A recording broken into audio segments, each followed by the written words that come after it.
Is it expensive to live in South Korea? We are going to talk about that and more. More. Hey, I'm Nichola. Hi, I'm Hugh. And we are MKH. So our last video, we did a really big, long video. Okay, you might hear construction in the background because there's 2 construction sites near us right now.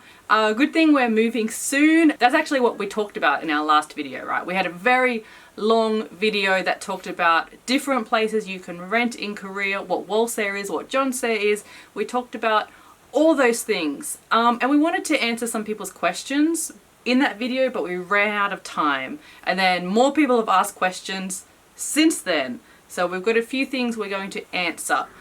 But I do recommend people check out that video first. And we had a really positive reaction to that video, so that's really good. I'm so glad that you guys enjoyed that. And once again, I'm talking so much. Hugh, do you have something to say? No, because I'm not really interested in this much. So. You just don't have you don't have as much to say conversationally about this.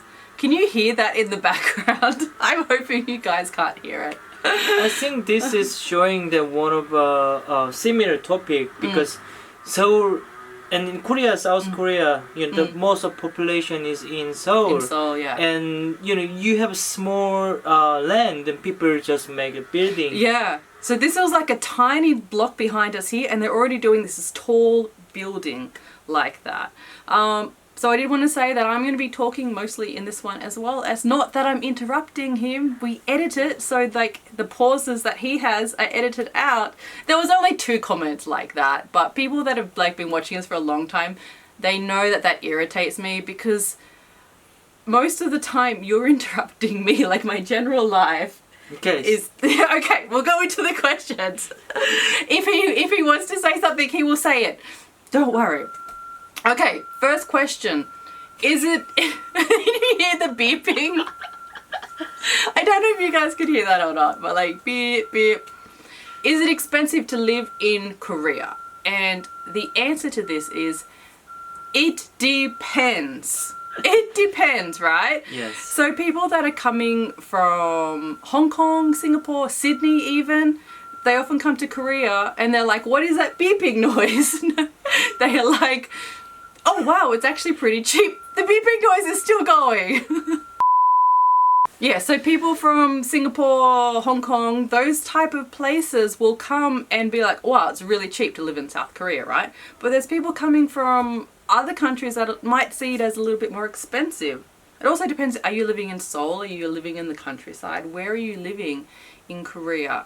I think it also depends on what stage of life you are at as well. If you've been living with your parents in a country town, country town in America, never had to do anything yourself, and then you move to Korea and you suddenly have to pay for everything, you have to pay for rent, then that's going to seem expensive to you, right?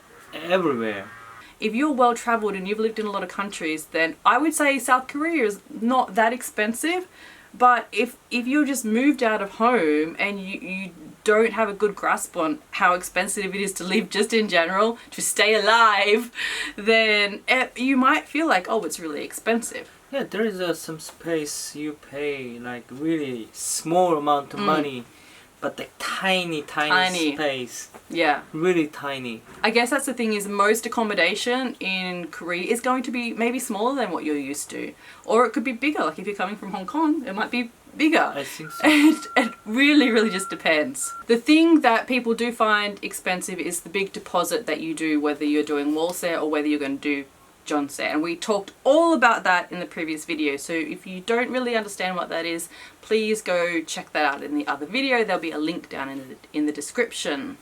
So speaking of jeonse, which is the very big deposit you put down and you don't pay monthly rent, there were some questions like, well, how do you guarantee that you're going to get that back, right? So we're putting down the price of pretty much buying a house to have our new apartment. We're putting a lot of money down. How do we make sure we get that back when we move? There's a kind of insurance thing you can choose, or you trust that person. Yeah, I think there are definitely times when people lose some of the money Yeah. and that, and there's, you know, there can definitely be some risky situations, but in general, millions of people are doing this, so they do have culture, so they have a system in place. And personally for us, we have insurance on that money to guarantee we get it back. so even though the landlord can't pay back, at the end, the insurance company will pay. Or Yeah. so we'll be okay. Fingers crossed. Yeah, we'll be okay. Guarantee.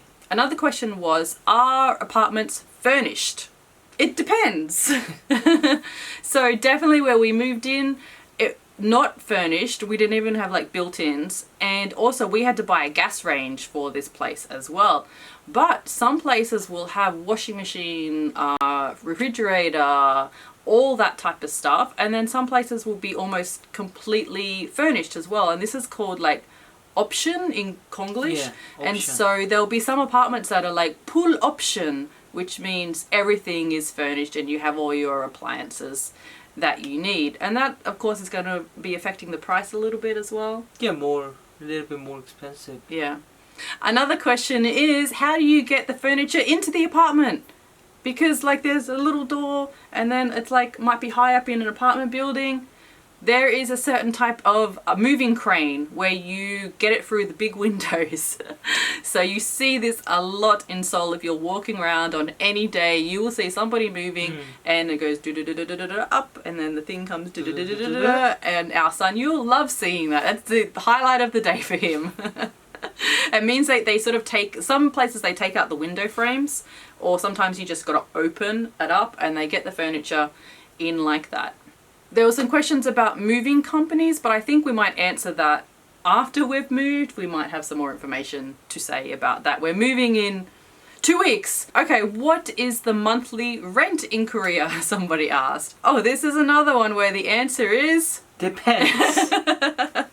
It depends. It depends. So our small apartment here in Seoul, we pay about $600 a month, and that is quite cheap for what we have. But if you're living in the countryside, you're living in a small town somewhere, then it's not going to be that much at all. But if you're living like really like fancy area of Seoul or something, it could be like a lot. My parents, they are getting $100 or $200 per month from renting the house. Oh, really? So they own a house that they're renting out, and it's $100 or $200 a month. Yeah. Yeah, that's not very much, is it? There was also a really great comment that somebody had about when they were looking for a place in Seoul, and the landlord showed them really crappy places first, and then didn't want to take them, and then showed them a really good place, and like, of course I'm going to take this one.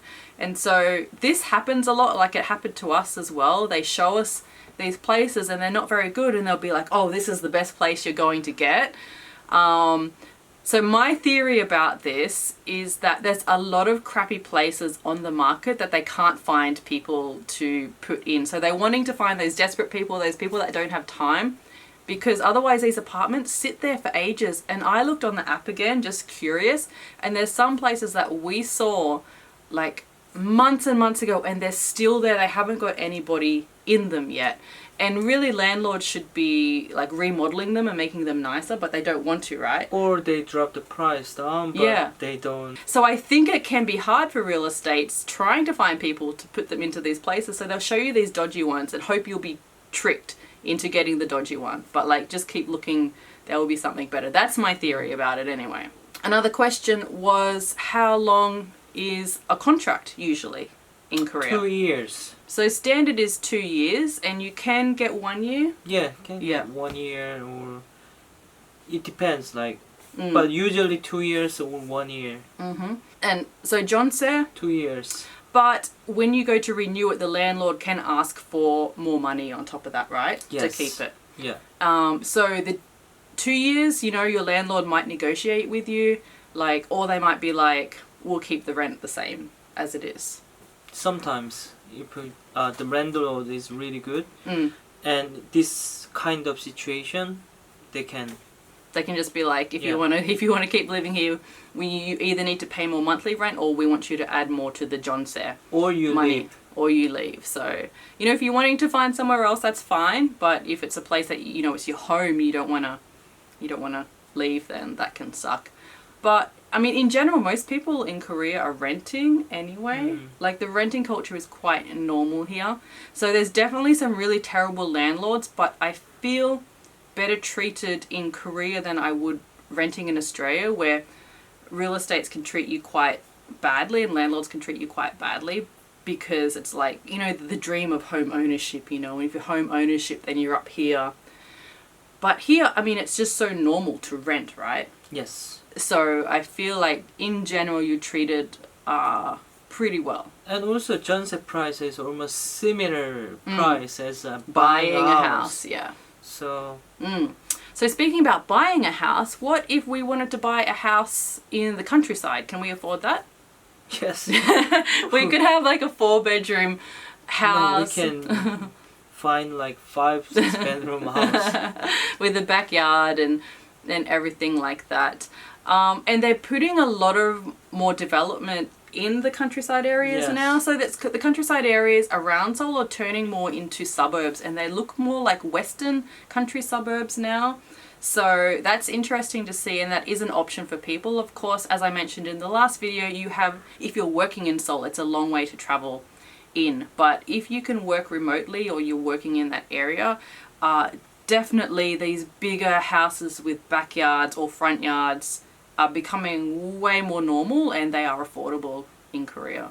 Somebody had a question about getting out of your rental contract, because they said in their country, if you find a place earlier, you might end up paying double rent at your old place and your new one. But in Korea, there's a lot more negotiation, I think. So you can find someone to either like sublet, or you can find someone to take over your lease. There's a lot of negotiation of when you can move out and moving in and that type of thing. So because of that, it means you do have more time to find a really nice place, because there is that negotiation, would you say? Yes. So like, even though the contract is until here, we just talk to the landlord if we can't find somewhere to live, and they can ask us like, we drop the price down, so can you stay a little bit longer, because it's hard to find other people at the moment. So it's always like you can have a negotiation. Always, even though have a contract, you can stay away. There was a question about soundproofing. What is it like in Korea? I think this is like, it depends. Like, as much variation there is probably in your city, there is here. Like, we've had no complaints here. We're in a building that's maybe about 30 years old, and the walls are very thick.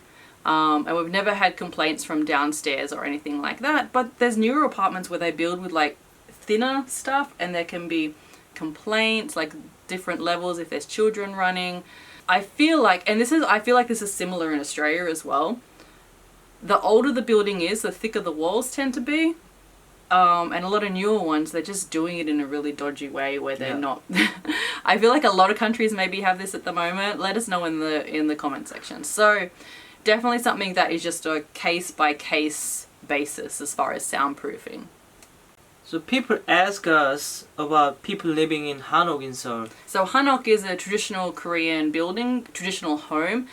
Definitely, there's definitely people in very old hanoks in the Jongro area, right? What's that area called where they all are? Bukchon Hanokmal. Yeah, so there's traditional buildings there that normal people live in, and it's still a tourist attraction, so people like walk along the streets because the streets are really interesting and beautiful. But there's signs saying like, please be quiet, because this is people's like real homes like that. So definitely in Seoul, in certain areas where they've preserved the buildings, people live in them. Some of them are absolutely beautiful, and I've done a tour of some of those ones. Absolutely beautiful. So a lot of wealthier people live in them, like they're really, really nice ones. But in the countryside, there might be some old ones that people are living in, or people still get building companies to build a hanok for them. Like, so you can have a super new hanok. So it's all traditional Korean style, but it's like super new and built for you. And toilet inside. Yes, we have a tour of Airbnb with Hanok that we stayed in, and the toilet was inside, thankfully. Sometimes I watch tours of like new places or like expensive places in Korea, and other people are doing that too. I think someone said it's quite relaxing for them, like, you know, seeing the layout like that. I'm definitely super interested in that as well. So there was a few questions about the type of layout in Korean apartments, and someone had a question about why there's extra taps in bathrooms or utility rooms. Now, I was talking to you about this and you just hadn't even thought about it, right? So I feel like there's a few answers to this question, so hopefully I cover it properly. So in bathrooms, there may be these extra certain types of taps because people often put washing machines in their bathroom. Now, you can have your washing machine out on the enclosed veranda in an apartment, but people worry about in winter when it can drop down to like minus 15 degrees Celsius that the pipes and that will freeze. So some people will have their washing machine in their bathroom. When we first saw this place, they had their washing machine in the bathroom because they had their kimchi fridge in the utility room. Yes. So that is the other thing. People have so many fridges because they often have 2 main fridges plus a kimchi fridge. So they then will move something like the washing machine into a bathroom. And then also you'll see extra taps and stuff down low in utility rooms or in the bathroom. And this is just a cultural reason of the way that people might wash their feet. So in the bathroom, you'll squat down on the little thing and wash themselves, wash their feet. So that is sort of a carryover from the way that Korean homes used to be. And then in a utility room, there may be taps down low because women are salting the cabbages for kimchi. They might be washing the vegetables. So there's a traditional way of living that sort of is still influencing how people build apartments today. Do you think I'm correct in what I'm saying? I think so, because yeah, it makes sense. So yeah. So that's why there can be like extra taps in places like that for the appliances, where you're putting the appliance, and for a cultural reason of how people are using the space. And now the question was about, in the more expensive apartments, why are there 2 kitchens sometimes? So there'll be the main kitchen, and then you go in this, and that's sort of like another mini kitchen. So there's a few reasons for this. So sometimes you have induction cooking in the main kitchen, and then you have the gas cooking stove top in the second kitchen.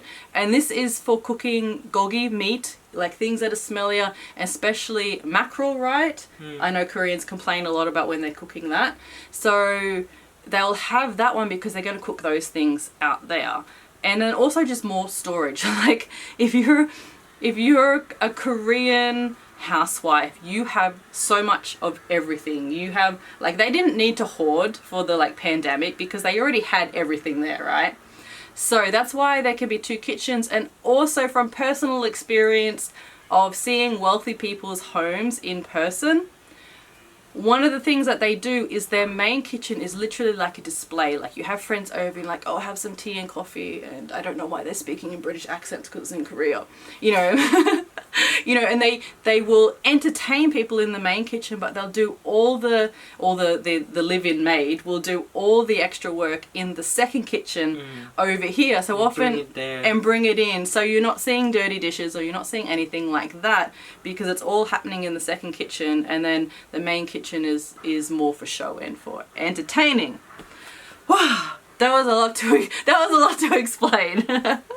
I think there's probably other reasons for things and the way that people use things, but as you know, as we have said at the beginning, so many of these things is like, it depends. It depends. Yeah. I also tried to go through those questions as quick as possible because construction, everything like that, have to get Yul from daycare soon and have to get this video edited and put up. I'm so glad you guys enjoyed the last video because really it's close to my heart. I just love this type of stuff as well, and I'm so excited to move. Aren't you excited to move?